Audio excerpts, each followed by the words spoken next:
Well, paint me purple and spank my bum. This is the Iron Man Mark IV holographic version by Hot Toys. Now, this was again something I wasn't planning to pick up, but I went on Amazon randomly and accidentally typed in Hot Toys Iron Man. I think I was Googling something, but for some strange reason I was on Amazon. And then the first thing to pop up was this Iron Man Mark IV holographic version. Something I wasn't massively interested in, but then I saw the price and it was about £185 shipped on Prime. And I was like, Jesus, that's cheap for a die-cast Iron Man. And then they said, oh, you can pay over 5 months as well. So it was like, I think £30 a month or something like that. For 5 months, it's ridiculously cheap. And I know a lot of people have found this to be a rather lackluster and underwhelming release. And that's simply because Hot Toys did this Toy Fair exclusive. It was transparent sort of holographic effect, but it wasn't really transparent. And I think they were trying to go for that sort of the holographic Iron Man market in Hong Kong. See, there are customizers who like recast the pieces and out of transparent plastic, and then they put them all together and they look really cool on the shelf. Budget Stock had quite a few of them, like greens and blues and yellows and whatnot, and they look bloody awesome. And I think Hot Toys were trying to capitalize on that market, but unfortunately they were kind of stuck in this sort of loophole of they have to be die cast. People just really want die cast Iron Man, they don't want plastic anymore.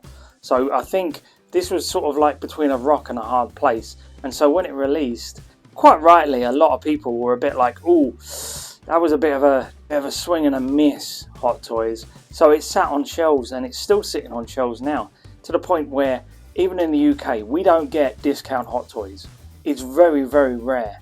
I think Zavi had this guy and Whiplash for £199 each, which, if you think about it, that £199 in the UK for Whiplash is a ridiculous bargain. But anyway, we can talk more about the figure as we go along. You see it's got this slip sleeve cover that's sort of transparent with gold and spot gloss on the front here for the text.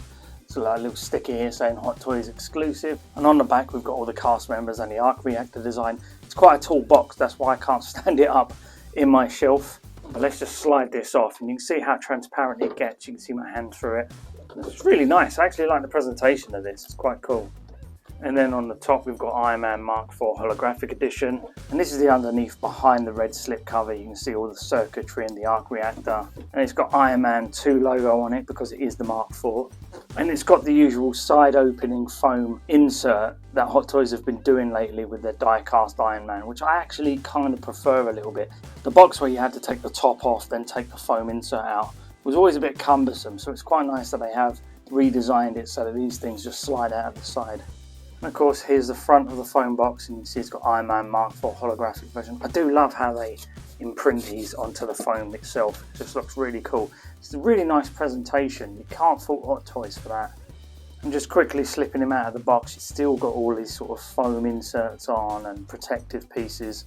So yeah, this is going to be an interesting one, I think. Okay, so just getting him out of the box and having a look at him, and yeah, I could see why people were a little annoyed when this was first released. It was like Hot Toys were trying to do the best they could with the pieces that they already had, the molds and everything like that. But the truth was that they really needed to do a massive overhaul of this figure. And what they should have done, if they were being smart, was put it at a lower price point and make sure every single part is transparent. Basically, most of the non-die cast pieces are transparent, but the die cast pieces, well, you certainly can't make those see-through. If it was all transparent, made of plastic at a cheaper price point, I promise you people would have snatched up the holographic version easily, because maybe putting plastic into those die cast molds wouldn't have worked, so they had to keep the die cast pieces die cast and the plastic pieces plastic. But it is just an absolute shame that they didn't just go full hog and go, right, all the die cast pieces, we're going to need new molds so we can make those out of plastic. It's all going to be transparent and it's going to look fantastic.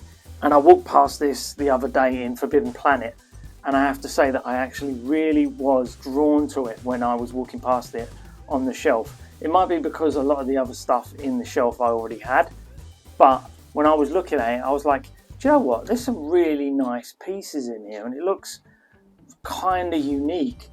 But unfortunately, they didn't go the full hog, and when you don't go full 100%, it shows. But I'm kind of coming at this from a sort of like a slightly different thinking, in that this is a budget release. This is not a £330 figure. This is a £185 figure, because that's what I paid for it. And so with that in mind, my thinking is that this is kind of a nice little oddity on the shelves. It's a bit like the Neon Tex. Now, in terms of the accessories, he's not going to blow anybody away. He comes with the usual sort of articulated hands. He comes with sort of like repulsor blast hands here. He also comes with two fisted hands, and he comes with pretty much almost like what the Mark IV plastic version came with. All these little parts for his forearm, all the forearm rockets and the shoulder rockets, all these little pieces that sort of slot onto the figure pretty well. It's all plastic, but they've put a slightly metallic red stripe down the middle to try and suggest that maybe, you know, this was all planned from the beginning. Like, these bits were always meant to be solid red, just like the stripe on the back of the hand and things like that. But the truth is, we all know that the only reason that this has solid pieces is because they needed to stick to die cast, and that's where it fell down. Coming in and having a look at the difference between the sort of like transparent plastic and the die cast pieces underneath, I could see what they were trying to do, but they needed to go the next level, which was, if you can see just up here in the head sculpt, they've got the battery compartment, and it's kind of just exposed as the battery compartment in there. Now, what they should have done is gone in and redesigned the outside piece of the battery compartment with lots of circuitry design and things like that. So then when it's put in here, it actually looks like it's part of the sort of mechanisms and stuff, and it would, you know, it would just be like people would be staring at it going, oh my god, I can see sort of some of the circuits in there and bits and bobs like that. And that's where they fell down. They didn't do that next level of detail underneath the translucent pieces. You can see what they've done here is they've just put a translucent piece on here, and if we try and pop this off, it's just the compartment with the battery piece and the button. And what they should have done here is at least sculpted in some sort of design work, so that even here, when you look down at the bicep, just underneath you can see some sort of circuitry and design. That's what they should have done. At least it would have been a lot more forgivable with that level of detail. People would have gone, oh my god, that's just really impressive. And then coming down into the torso, you can see not much actually. There's like the die cast sort of block in there. And I think maybe they were thinking people want to see how our figures actually work. But no, what they really want is just something really detailed and really cool on the shelf. They don't really want to see the big block of die cast in underneath the torso. And the same for the legs. You can see there's those die cast blocks just inside. That should have had sculpting in and design work. But you can see what they've done here is they've tried to sculpt it in underneath the translucent plastic pieces. And it means that the actual design work is very superfluous and only at surface level, when they really should have gone deeper into the design phase and given him a lot more work. Now, they've done a bit here. If you actually come in underneath, I don't know if it's in the plastic or if it's in the die cast, but it actually looks like there's circuitry and design work up in underneath, and it looks like it could have been sculpted into the die cast piece. Probably isn't, it's probably in the plastic, but it does look a little better. I mean, look at the detail underneath the chest piece. That's what we should have been seeing throughout this whole figure. So maybe they were trying to do a translucent hot toy, but it's not a translucent holographic Iron Man. So we're looking at it going, oh wow, you can see the underneaths of the toy, not the underneaths of the Iron Man. Okay, so here he is with all the batteries on. I lost one of the batteries here. In here, just so this one is a little bit duller, but you can tell what the attempt was like when they were making this guy. So you can tell the attention to detail is still pretty nice. I mean, it is the Mark IV, a die cast after all, just with a different bunch of plastic pieces stuck on it. But unfortunately, they really needed to take a second swipe at this and add a little bit more detail to the underneath, especially in the thighs area and all these die cast pieces.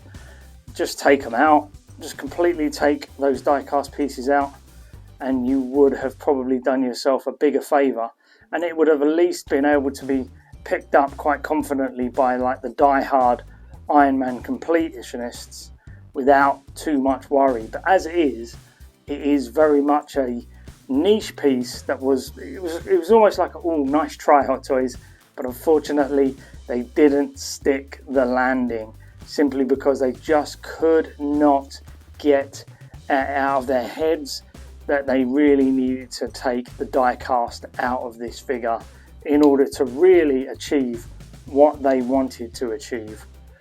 But as an oddity on the shelf, maybe as like a variant, I could see why people would want to pick this up. It's why I picked it up. It's an oddity on the shelf. It's a little bit different. It's a very strange, and it's almost like one of those things you see where somebody has tried something really good and failed, and that is why he's on my shelf. It's like, ooh, swing and a miss. So if Hot Toys were thinking about going down the line of making a whole bunch of holographic Iron Men, they really should have come out strong and hit this guy with everything they had and taken away the die cast pieces and just given him a full plastic body. Sure, it wouldn't be as heavy. Sure, some of the die-hard fans who are die cast purists would have been a bit more not happy, but the people who picked him up, bought him, would have really enjoyed it and loved all the little aspects that you put into it. So yeah, if you've got enough Iron Man in your collection and you want something a little bit different, sure, I don't see why you shouldn't pick this guy up, especially as he's on sale everywhere and he's not a bad price. But honestly, if this was a £330 figure, I could see why people were just like, hell no, I ain't touching that thing, because it was just too expensive for what it was. That's really all I've got to say on this guy now. Okay guys, hope you enjoyed the video. Like and subscribe. If you do me a favour now, if you get the fuck out of my cave, I think I'm going to put this guy next to Whiplash on my shelf. That might look pretty cool. Bye bye.